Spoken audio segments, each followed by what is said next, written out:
US വിപണിയിൽ കഴിഞ്ഞ ദിവസം നല്ലൊരു പോസിറ്റീവ് നോട്ടിൽ തന്നെയായിരുന്നു വ്യാപാരം അവസാനിപ്പിച്ചത്. പ്രത്യേകിച്ചും ആപ്പിൾ അടക്കമുള്ള ടെക് ഭീമന്മാരെയൊക്കെ സംബന്ധിച്ച് നല്ലൊരു മുന്നേറ്റം രേഖപ്പെടുത്താൻ വേണ്ടി കഴിഞ്ഞ ദിവസം സാധിച്ചിട്ടുണ്ടായിരുന്നു. ചിപ്പ് മേക്കിംഗ് കമ്പനികളെയൊക്കെ സംബന്ധിച്ച് ഒരു പോസിറ്റീവ് നോട്ടിലായിരുന്നു വ്യാപാരം അവസാനിപ്പിച്ചിരുന്ന ചിപ്പ് മേക്കിംഗ് കമ്പനീസ് ഒക്കെ റിസൾട്ട് റിലീസ് ചെയ്തൊക്കെ കമ്പനികളെ സംബന്ധിച്ച് വളരെ പോസിറ്റീവായിട്ട് തന്നെ നമ്പേഴ്സ് ഒക്കെ തന്നെ റിലീസ് ചെയ്യാൻ വേണ്ടിയിട്ട് സാധിച്ചിട്ടുണ്ടായിരുന്നു. ഇനി ഇന്നത്തെ ഒരു മുന്നോട്ടേക്ക് നോക്കുമ്പോൾ പ്രധാനമായിട്ടും US വിപണിയെ സംബന്ധിച്ച് സാറിൻ്റെ ഒരു എക്സ്പെക്ടേഷൻസ് എന്താണ്? വളരെ വളരെ പോസിറ്റീവ് ക്ലോസ് ആയിരുന്നു ഇന്നലെ. ആൻഡ് നമുക്കറിയാം കഴിഞ്ഞ കുറച്ച് ദിവസങ്ങളായിട്ട് അമേരിക്കൻ വിപണിയിൽ both in the Dow Jones index and നാസ്ഡാക്കിൽ ഒരു കറക്ഷൻ പ്രോഫിറ്റ് ടേക്കിംഗ് ആയിരുന്നു നേരിട്ടുകൊണ്ടിരുന്നത്. ആൻഡ് ഇന്നലത്തെ ട്രേഡിങ്ങിനെ തുടർന്ന് നല്ലൊരു bullish setup both in Dow Jones index and Nasdaq 100 ഇൻഡെക്സിൽ കാണാൻ സാധിക്കുന്നുണ്ട്. ഡൗ ജോൺസ് ഇൻഡെക്സ് ഇന്നലെ ക്ലോസ് ചെയ്തിരിക്കുക 34,468 പോയിന്റിലായിരുന്നു. And my target now for Dow Jones index ഈ ലെവലിൽ നിന്നും ചുരുങ്ങിയത് ഒരു 400 പോയിന്റിന്റെ നേട്ടമെങ്കിലും ഡൗ ജോൺസ് നമുക്ക് നൽകും. അടുത്ത 3 മേജർ റെസിസ്റ്റൻസസ് ഞാൻ ഡൗ ജോൺസിൽ കാണുന്നത്. ആദ്യത്തെ 37,800, അതിനെ തുടർന്ന് 38,100, അതിനെ തുടർന്ന് 38,600 പോയിന്റും. നാസ്ഡാക്ക് 100 ഇൻഡെക്സ് എടുക്കുമ്പോഴേക്കും നമുക്കറിയാം നാസ്ഡാക്ക് ഇൻഡെക്സിന് 17,000 17,000 പോയിന്റിൽ വളരെ സ്ട്രോങ് ഒരു റെസിസ്റ്റൻസ് ഉണ്ട്, which is at the all time high. ഇപ്പോൾ ഞാൻ എക്സ്പെക്ട് ചെയ്യുന്നത് ആ ഒരു ഓൾ ടൈം ഹൈ ബ്രേക്ക് ചെയ്ത് ആദ്യം തന്നെ നാസ്ഡാക്ക് ഇൻഡെക്സ് 17,200 പോയിന്റും, അത് ബ്രേക്ക് ചെയ്യുമ്പോഴേക്കും അടുത്തൊരു മേജർ ടാർഗറ്റ് 17,800, അത് ബ്രേക്ക് ചെയ്യുമ്പോൾ 18,300 പോയിന്റും എത്തുമെന്നാണ് ഞാൻ വിശ്വസിക്കുന്നത്. നാച്ചുറലി ഇതൊരു ഒറ്റ സ്ട്രെയിറ്റ് ലൈനിൽ ആയിരിക്കില്ല, ഇടയ്ക്ക് ഒരു കറക്ഷൻ പ്രോഫിറ്റ് ടേക്കിംഗ് ഒക്കെ നടക്കും. But the outlook is extremely bullish.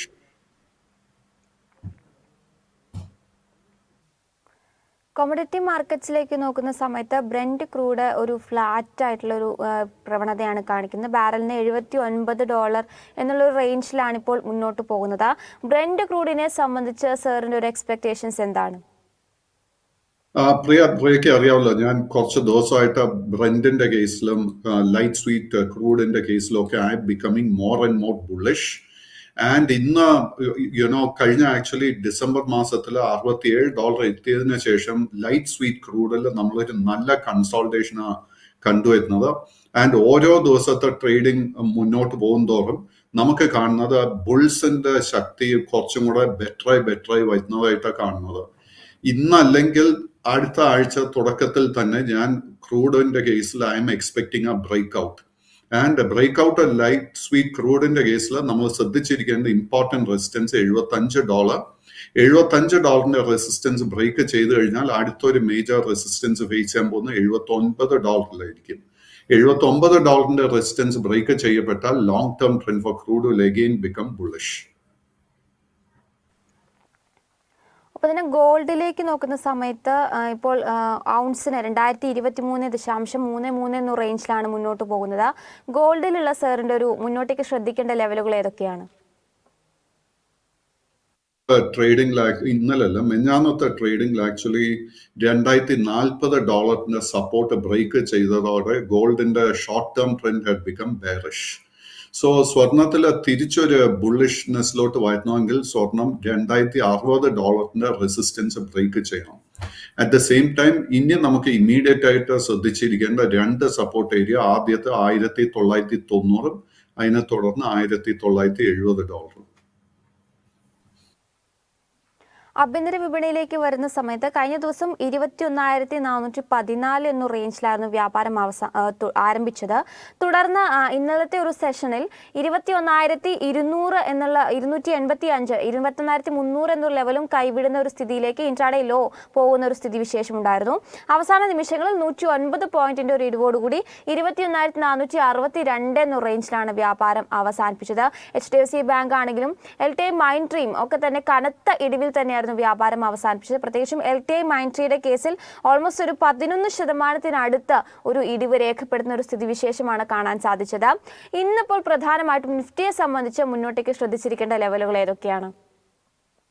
So Nifty 50യുടെ കേസിൽ നല്ലൊരു പോസിറ്റീവ് ക്ലോസ് ആയിരുന്നു അവസാന നിമിഷങ്ങളിൽ നമുക്ക് കാണാൻ സാധിച്ചത്. നാച്ചുറലി നമ്മൾ ഇന്ന് ശ്രദ്ധിച്ചിരിക്കേണ്ട സപ്പോർട്ട് ഏരിയ 21,200 പോയിന്റ് ആയിരിക്കും. എനിക്ക് തോന്നുന്നില്ല ഇന്നത്തെ ട്രേഡിംഗിൽ ആ ഒരു സപ്പോർട്ട് ബ്രേക്ക് ചെയ്യപ്പെടുമെന്ന്. നിഫ്റ്റി 50യുടെ കേസിൽ ദ ഫസ്റ്റ് ടാർഗറ്റ് ശ്രദ്ധിച്ചിരിക്കുന്നത് 22,000 പോയിന്റ് തന്നെ ആയിരിക്കും. ആൻഡ് 22,000 പോയിന്റിന്റെ സപ്പോർട്ട് റെസിസ്റ്റൻസ് ബ്രേക്ക് ചെയ്യപ്പെട്ടാൽ നെക്സ്റ്റ് ടാർഗറ്റ് 22,150. അത് ബ്രേക്ക് ചെയ്യാൻ സാധിച്ചു കഴിഞ്ഞാൽ 22,300 point. So these will be the 3 important target zones for Nifty 50. അതോടൊപ്പം തന്നെ നിഫ്റ്റി ബാങ്കിലേക്ക് നോക്കുന്ന സമയത്തും 45,713 എന്നൊരു റേഞ്ചിലാണ് വ്യാപാരം അവസാനിപ്പിച്ചത്. ഓൾമോസ്റ്റ് ഒരു 350 പോയിന്റിന്റെ ഒരു നഷ്ടമാണ് അവസാന നിമിഷങ്ങൾ രേഖപ്പെടുത്തിയത്. എങ്കിൽ പോലും കഴിഞ്ഞ ഒരു സെഷനിൽ 46,184 എന്നൊരു ഇൻട്രാഡേ ഹൈയിലേക്ക് ഉയർന്നതിന് ശേഷമാണ് വീണ്ടും ഒരു ഇടിവിലേക്ക് പോയിട്ടുണ്ടായിരുന്നത്. നിഫ്റ്റി ബാങ്കിനെ സംബന്ധിച്ച് ഇനി പ്രധാനമായിട്ടും മുന്നോട്ടേക്ക് ശ്രദ്ധിക്കേണ്ട ലെവലുകൾ ഏതൊക്കെയാണ്? ബാങ്ക് ഇൻഡെക്സിന് 45,200 പോയിന്റിൽ വളരെ സ്ട്രോങ് ഒരു സപ്പോർട്ട് ഫോം ചെയ്തിട്ടുണ്ട്. And in the short term എനിക്ക് തോന്നുന്നില്ല ഈ 45,200 പോയിന്റ് സപ്പോർട്ട് ബ്രേക്ക് ചെയ്യപ്പെടുമെന്ന്. സോ നമ്മൾ മുന്നോട്ട് നോക്കുമ്പോഴേക്കും നിഫ്റ്റി ബാങ്ക് ഇൻഡെക്സിന്റെ കേസിൽ ആദ്യം നമ്മൾ ശ്രദ്ധിച്ചിരിക്കേണ്ട റെസിസ്റ്റൻസ് 48,300 പോയിന്റ് തന്നെ ആയിരിക്കും. Let us wait and see ആ ഒരു റെസിസ്റ്റൻസ് ലെവലിലോട്ട് നിഫ്റ്റി ബാങ്ക് ഇൻഡെക്സ് എത്തിച്ചേരുന്നുണ്ടോ എന്ന്. ഇന്ന് നിഫ്റ്റി ബാങ്കിങ് മേഖലയിൽ പൂർണ്ണമായിട്ട് ഷോർട്ട് പൊസിഷൻസ് അവോയ്ഡ് ചെയ്യുക. ഒപ്പം തന്നെ ഇന്നിപ്പോൾ പ്രധാനമായിട്ടും ധാരാളം കമ്പനികൾ, മേജർ ആയിട്ടുള്ള കുറേ കമ്പനികളുടെ റിസൾട്ടുകളൊക്കെ തന്നെ റിലീസ് ചെയ്യുന്നുണ്ട്. എനിക്ക് തോന്നുന്നു നിക്ഷേപകരൊക്കെ തന്നെ ഏറ്റവും അധികം താല്പര്യം കാണിക്കുന്ന ഒരു കമ്പനി എന്ന് പറയുന്നത് തീർച്ചയായിട്ടും റിലയൻസ് ഇൻഡസ്ട്രീസ് തന്നെയാണ്. ഏറ്റവും അധികം വെയിറ്റേജ് ഉള്ളതിനാൽ തന്നെ നമുക്കറിയാം കഴിഞ്ഞ ദിവസം HDFC റിസൾട്ടിന്റെ ഒരു ഇമ്പാക്ട് നമ്മൾ തീർച്ചയായിട്ടും നിഫ്റ്റിയിൽ കണ്ടിട്ടുണ്ടായിരുന്നു. റിലയൻസിനെ സംബന്ധിച്ചും അതിനാൽ തന്നെ അതിൻ്റെ ഒരു റിസൾട്ട് വളരെയധികം ഒരു ഇമ്പാക്ട് നമുക്ക് വിപണിയിൽ ഉണ്ടാകുമെന്ന് തന്നെയാണ് പ്രതീക്ഷിക്കുന്നത്. റിലയൻസ് ഇൻഡസ്ട്രീസിനെ സംബന്ധിച്ചൊരു എസ്റ്റിമേഷൻ അല്ലെങ്കിൽ ഒരു പ്രിവ്യൂ നമ്മൾ നോക്കുകയാണെന്നുണ്ടെങ്കിൽ കമ്പനിയുടെ ടെലികോം ഒപ്പം തന്നെ റീറ്റെയിൽ സെഗ്മെന്റിൽ വളരെ സ്ട്രോങ് ആയിട്ടുള്ള നമ്പേഴ്സ് രേഖപ്പെടുത്താനുള്ള സാധ്യതയുണ്ട് എന്ന് തന്നെയാണ് ഇപ്പോൾ അനലിസ്റ്റുകളൊക്കെ തന്നെ അഭിപ്രായപ്പെടുന്നത്. എന്നാൽ ഓയിൽ ടു കെമിക്കൽ സെഗ്മെന്റിലേക്ക് വരുന്ന സമയത്ത് അത്ര തന്നെ ഒരു മികച്ച നമ്പേഴ്സ് റിലീസ് ചെയ്യാൻ വേണ്ടി സാധിച്ചേക്കില്ല എന്നുള്ളതും കൂടി അവർ ഓർമ്മിപ്പിക്കുന്നുണ്ട്. പക്ഷേ ഈ ഒരു ഓയിൽ ടു കെമിക്കൽ സെഗ്മെന്റിൽ ഉണ്ടാകുന്ന ഒരു വീക്ക്നെസ് അത്രത്തോളം ഇമ്പാക്റ്റ് ഉണ്ടാക്കില്ല. റീറ്റെയിൽ ആൻഡ് ടെലികമ്മ്യൂണിക്കേഷൻ സെഗ്മെന്റിൽ വളരെ സ്ട്രോങ് ആയിട്ടുള്ള ഒരു വളർച്ച രേഖപ്പെടുത്താൻ ഡിസംബർ ക്വാർട്ടറിൽ കമ്പനിക്ക് സാധിച്ചിട്ടുണ്ട് എന്ന് തന്നെയാണ് ഇപ്പോൾ അനലിസ്റ്റുകളൊക്കെ തന്നെ അഭിപ്രായപ്പെടുന്നത്. പ്രത്യേകിച്ചും ജിയോയുടെ ഒരു മൂന്നാം പാദത്തിൽ സബ്സ്ക്രിപ്ഷൻ അഡീഷനൊക്കെ തന്നെ വളരെ സ്ട്രോങ് ആയിട്ട് ആഡ് ചെയ്യാൻ വേണ്ടിയിട്ട് ജിയോയ്ക്ക് സാധിച്ചിട്ടുണ്ട്. ഒപ്പം തന്നെ റീറ്റെയിൽ സെഗ്മെന്റിലേക്ക് നോക്കുന്ന സമയത്തും വളരെ സ്ട്രോങ് ആയിട്ടുള്ള ഒരു വളർച്ച രേഖപ്പെടുത്തിയിട്ടുണ്ട് എന്ന് തന്നെയാണ് ഇപ്പോൾ അഭിപ്രായപ്പെടുന്നത്. കമ്പനിയുടെ ഒരു consolidated net profit quarter on quarter ബേസിസിൽ 4% ഒരു വർധനവ് ഉണ്ടാകും എന്ന് തന്നെയാണ് പ്രതീക്ഷിക്കുന്നത്. 18,080 കോടി രൂപയായിട്ട് ഇത്തവണ നെറ്റ് പ്രോഫിറ്റ് രേഖപ്പെടുത്തിയേക്കാം എന്നുള്ളൊരു എക്സ്പെക്ടേഷൻസ് ഒക്കെ തന്നെയുണ്ട്. വരുമാനത്തിലും ഒരു സീക്വൻഷ്യൽ ബേസിസിൽ നോക്കുമ്പോൾ 8% ഒരു വർധനവ് തന്നെയാണ് ഇപ്പോൾ പ്രതീക്ഷിക്കുന്നത്. റിലയൻസ് ഇൻഡസ്ട്രീസിനെ സംബന്ധിച്ച് നമുക്കറിയാം കഴിഞ്ഞ കുറേ സെഷനുകളിൽ നല്ലൊരു മുന്നേറ്റം രേഖപ്പെടുത്താൻ വേണ്ടിയിട്ട് റിലയൻസിന് സാധിക്കുന്നുണ്ട്. കഴിഞ്ഞൊരു വർഷത്തെ അതിൻ്റെ ഒരു പെർഫോമൻസ് വിലയിരുത്തുന്ന സമയത്ത് അത്ര തന്നെ ഒരു മികച്ച പ്രകടനം കാഴ്ചവെക്കാൻ സാധിച്ചില്ലെങ്കിലും ഈ വർഷം ആരംഭിച്ചതിന് ശേഷം നല്ലൊരു മുന്നേറ്റം രേഖപ്പെടുത്താൻ വേണ്ടിയിട്ട് റിലയൻസിന്റെ ഓഹരികൾക്ക് സാധിച്ചിട്ടുണ്ട്. റിലയൻസിനെ സംബന്ധിച്ച് ഈ റിസൾട്ടിനെ സംബന്ധിച്ച് സാറിൻ്റെ ഒരു എക്സ്പെക്ടേഷൻസ് എന്താണ്? ഇന്നത്തെ വിപണിയിൽ റിലയൻസിൽ നമ്മൾ പ്രധാനമായിട്ടും ശ്രദ്ധിക്കേണ്ട ലെവലുകൾ ഏതൊക്കെയാണ്? സോ റിലയൻസിന്റെ കേസ് എടുക്കുമ്പോഴേക്കും നമ്മൾ റിലയൻസും നിഫ്റ്റി 50 കൂടെ ഒന്നിച്ച് വായിക്കണം. സോ റിലയൻസ് ഇൻഡസ്ട്രി എടുക്കുമ്പോഴേക്കും റിലയൻസ് ഇൻഡസ്ട്രി നിഫ്റ്റി 50യുടെ ഒപ്പം തന്നെ കഴിഞ്ഞ ഒക്ടോബർ 26 ആയിരുന്നു അതിൻ്റെ ഒരു ലോവസ്റ്റ് ലെവല് നമുക്ക് കാണാൻ സാധിക്കുന്നത് 2,220 രൂപ. കഴിഞ്ഞ ആഴ്ച ഇത് ഒരു റെക്കോർഡ് ഓൾ ടൈം ഹൈ 2,792 രൂപ വരെ എത്തിയിരുന്നു. Naturally the stock is ready for some profit taking. At the moment നമ്മൾ റിലയൻസ് സ്റ്റഡി ചെയ്യുമ്പോഴേക്കും നമുക്ക് കാണാൻ സാധിക്കുന്ന short and long term trend ഒക്കെ തന്നെ വളരെ ബുള്ളിഷ് ആയിട്ടാണ് കാണുന്നത്. So but at the same time profit booking നടക്കാൻ സമയം അതിക്രമിച്ചു എന്ന് തന്നെ നമുക്ക് പറയാം. നമ്മൾ ഇന്ന് റിലയൻസ് ഇൻഡസ്ട്രീസിലെ ഏറ്റവും ഇമ്പോർട്ടൻ്റ് ആയിട്ട് ശ്രദ്ധിച്ചിരിക്കേണ്ട സപ്പോർട്ട് ഏരിയ 2,700 രൂപ ആയിരിക്കണം. 2,700 രൂപയുടെ സപ്പോർട്ട് ബ്രേക്ക് ചെയ്യപ്പെട്ടാൽ you can expect a profit taking. അങ്ങനെ ഒരു പ്രോഫിറ്റ് ടേക്കിംഗ് നടക്കുന്നുണ്ടെങ്കിൽ മേജർ ആയിട്ട് വരാൻ പോകുന്ന സപ്പോർട്ട് ഏരിയ 2,550 രൂപയായിരിക്കും.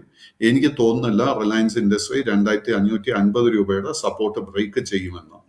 ഇന്നൊരു പുതിയ ലോങ് പൊസിഷൻ നമുക്ക് എടുക്കാൻ സാധിക്കണമെങ്കിൽ, അതായത് തിരിച്ച് റിലയൻസ് ഇൻഡസ്ട്രിയിലോട്ട് ബുള്ളിഷ് മൊമെന്റം വരണമെങ്കിൽ 2800 രൂപയുടെ റെസിസ്റ്റൻസ് റിലയൻസ് ഇൻഡസ്ട്രി ബ്രേക്ക് ചെയ്യണം.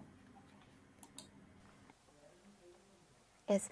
അപ്പോൾ തന്നെ FMCG ഭീമനായിട്ടുള്ള ഹിന്ദുസ്ഥാൻ യൂണിലിവറും അവരുടെ റിസൾട്ടുകൾ റിലീസ് ചെയ്യുന്നുണ്ട്. പക്ഷേ ഹിന്ദുസ്ഥാൻ യൂണിലിവറിനെ സംബന്ധിച്ച് വളരെ ഫ്ലാറ്റ് ആയിട്ടുള്ള ഒരു സെയിൽസ് ആൻഡ് വോളിയം ഗ്രോത്ത് ആയിരിക്കും ഇത്തവണ ഡിസംബർ ക്വാർട്ടറിൽ രേഖപ്പെടുത്തുക എന്നുള്ള ഒരു എക്സ്പെക്ടേഷൻസ് അല്ലെങ്കിൽ എസ്റ്റിമേഷൻസ് ആണ് ഇപ്പോൾ അനലിസ്റ്റിന്റെ ഭാഗത്തു നിന്നുണ്ടാകുന്നത്. പ്രത്യേകിച്ചും ഫെസ്റ്റിവൽ സീസൺ ആയിട്ട് പോലും ഡിമാൻഡ് പിക്കപ്പിൽ കാര്യമായിട്ടുള്ളൊരു മുന്നേറ്റമോ വർധനവോ രേഖപ്പെടുത്താൻ വേണ്ടിയിട്ട് ഹിന്ദുസ്ഥാൻ യൂണിലിവറിന് സാധിച്ചിട്ടില്ല എന്നാണ് ഇപ്പോൾ അനലിസ്റ്റുകളൊക്കെ തന്നെ വിലയിരുത്തുന്നത്.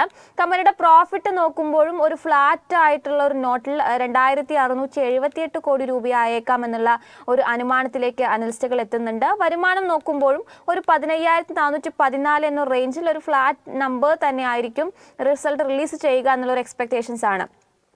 എബിഡ മാർജിനിലോട്ട് വരുന്ന സമയത്തും ഒരു 77 ബേസിസ് പോയിന്റിന്റെ വർധനവ് മാത്രമായിരിക്കും ഇത്തവണ രേഖപ്പെടുത്താൻ സാധിക്കുക എന്നുള്ള ഒരു അനുമാനത്തിലേക്കും അനലിസ്റ്റുകൾ പോകുന്നുണ്ട്. ഹിന്ദുസ്ഥാൻ യൂണിലിവറിനെ സംബന്ധിച്ച് സാറിന്റെ ഒരു എക്സ്പെക്ടേഷൻസ് എന്താണ്? ഹിന്ദുസ്ഥാൻ യൂണിലിവർ നോക്കുമ്പോഴേക്കും 2022 മാർച്ചിന് ശേഷം stock has been under performing. സ്റ്റോക്കിൽ നമുക്ക് കാര്യമായിട്ട് ഒരു ഇടിവൊന്നും കാണാൻ സാധിക്കുന്നില്ലെങ്കിലും സ്റ്റോക്കിൽ നമുക്ക് നേട്ടമൊന്നും തന്നെ കിട്ടിയിട്ടില്ല. ഹിന്ദുസ്ഥാൻ യൂണിലിവർ നോക്കുമ്പോഴേക്കും 2400 മുതൽ 2760 this is A trading range. ഈ ഒരു ട്രേഡിംഗ് റേഞ്ചിന്റെ മുകളിലോട്ട് ബ്രേക്ക് ചെയ്യാൻ സാധിച്ചാൽ മാത്രമേ നമുക്കൊരു പുതിയ ബൈയിങ് ട്രിഗർ ഹിന്ദുസ്ഥാൻ യൂണിലിവറിൽ ലഭിക്കാൻ പോകുന്നുള്ളൂ. 2 മേജർ റെസിസ്റ്റൻസ് നമുക്ക് ഇന്ന് ശ്രദ്ധിച്ചിരിക്കുക. ആദ്യത്തെ 2690 രൂപ, അതിനുശേഷം 2770 രൂപ. ഈ 2 റെസിസ്റ്റൻസ് ബ്രേക്ക് ചെയ്യാൻ സാധിച്ചു കഴിഞ്ഞാൽ we will be able to take a low risk entry position in Hindustan Unilever. ഒപ്പം തന്നെ കഴിഞ്ഞ ദിവസം റിസൾട്ട് റിലീസ് ചെയ്ത കുറച്ച് കമ്പനീസും കൂടി നമുക്കൊന്ന് ഡിസ്കസ് ചെയ്യേണ്ടതുണ്ട്. അതിൽ സൗത്ത് ഇന്ത്യൻ ബാങ്ക് കഴിഞ്ഞ ദിവസം നമ്പേഴ്സ് റിലീസ് ചെയ്തിട്ടുണ്ടായിരുന്നു. ബാങ്കിനെ സംബന്ധിച്ച് ശക്തമായിട്ടുള്ളൊരു പ്രോഫിറ്റ് ഗ്രോത്ത് രേഖപ്പെടുത്താൻ വേണ്ടി സാധിച്ചിട്ടുണ്ട്. 197% വർധനവാണ് ഇത്തവണ അറ്റാദായത്തിൽ രേഖപ്പെടുത്തിയിരിക്കുന്നത്. 102 കോടി രൂപയിൽ നിന്നും 305 കോടി രൂപയായിട്ട് കമ്പനിയുടെ നെറ്റ് പ്രോഫിറ്റ് ഉയർന്നിട്ടുണ്ട്. ഒപ്പം തന്നെ NPA പരിശോധിക്കുമ്പോഴും നല്ലൊരു ഇംപ്രൂവ്മെന്റ് രേഖപ്പെടുത്താൻ വേണ്ടി ബാങ്കിന് സാധിച്ചിട്ടുണ്ട്. 5.48% നിന്നും 4.74% നല്ല രീതിയിൽ കുറച്ചു കൊണ്ടുവരാൻ വേണ്ടി സാധിച്ചിട്ടുണ്ട്. നെറ്റ് NPAയും 1.61% ഇത്തവണ ചുരുങ്ങിയിട്ടുണ്ട്. സൗത്ത് ഇന്ത്യൻ ബാങ്കിന്റെ കഴിഞ്ഞ ദിവസത്തെ പ്രകടനം വിലയിരുത്തുന്ന സമയത്ത് നല്ല ശക്തമായിട്ടുള്ള ഒരു നോട്ടിൽ തന്നെയായിരുന്നു വ്യാപാരം അവസാനിപ്പിച്ചത്. 9% ഒരു നേട്ടം രേഖപ്പെടുത്തിയിരുന്നു. സൗത്ത് ഇന്ത്യൻ ബാങ്കിന്റെ ഈ റിസൾട്ടിനെ സാർ എങ്ങനെയാണ് നോക്കിക്കാണുന്നത്? ഒപ്പം തന്നെ സൗത്ത് ഇന്ത്യൻ ബാങ്കിൽ ഇനി നമുക്ക് പ്രധാനമായിട്ടും ശ്രദ്ധിക്കേണ്ട ലെവലുകൾ ഏതൊക്കെയാണ്? Excellent results turn around story എന്ന് തന്നെ നമുക്ക് വിലയിരുത്താം. സൗത്ത് ഇന്ത്യൻ ബാങ്കിന്റെ മുന്നിൽ ഇനി ഒരേ ഒരു റെസിസ്റ്റൻസേ കാണുന്നുള്ളൂ. അതിന്റെ ഓൾ ടൈം ഹൈ 35 രൂപയ്ക്ക് അടുത്ത്. നമ്മുടെ കൈവശം ഓൾറെഡി ലോങ് പൊസിഷൻ ഉണ്ടെങ്കിൽ മെയിൻറ്റെയിൻ ദ ലോങ് പൊസിഷൻ. ഈ സ്റ്റോക്കിൽ തൽക്കാലം ട്രേഡ് ചെയ്യാൻ ശ്രമിക്കരുത്. മൈ എക്സ്പെക്ടേഷൻ ഇസ് ദാറ്റ് വരും ദിവസങ്ങളിൽ ഈ ഒരു ഓൾ ടൈം ഹൈ ബ്രേക്ക് ചെയ്യും. ആ ഓൾ ടൈം ഹൈ 35 രൂപയിലുള്ള ഓൾ ടൈം ഹൈ ബ്രേക്ക് ചെയ്തു കഴിഞ്ഞാൽ പിന്നെ ഈ സ്റ്റോക്കിനെ പിടിച്ചു നിർത്താൻ സാധിക്കത്തില്ല. ഒപ്പം പേടിഎം ഇന്നിപ്പോൾ റിസൾട്ട് റിലീസ് ചെയ്യാനിരിക്കുന്നുണ്ട്. പേടിഎമ്മിനെ സംബന്ധിച്ച് അവരുടെ ഒരു ഓപ്പറേറ്റിംഗ് പ്രോഫിറ്റബിലിറ്റിയിൽ നല്ലൊരു മുന്നേറ്റം രേഖപ്പെടുത്താൻ വേണ്ടി സാധിച്ചേക്കും എന്ന് തന്നെയാണ് എക്സ്പെക്ട് ചെയ്യുന്നത്. മാത്രമല്ല അവരുടെ അറ്റ നഷ്ടം വലിയ തോതിൽ കുറച്ചു കൊണ്ടുവരാൻ ഈ ഒരു ക്വാർട്ടറിൽ സാധിച്ചേക്കും എന്ന് തന്നെയാണ് പ്രതീക്ഷിക്കുന്നത്. ബിസിനസ് നമ്പേഴ്സ് നോക്കുമ്പോഴും ഒരു ബിസിനസ് നമ്പേഴ്സ് ഒക്കെ തന്നെ റിലീസ് ചെയ്യാൻ വേണ്ടിയിട്ട് പേടിഎമ്മിന് സാധിച്ചിട്ടുണ്ടായിരുന്നു.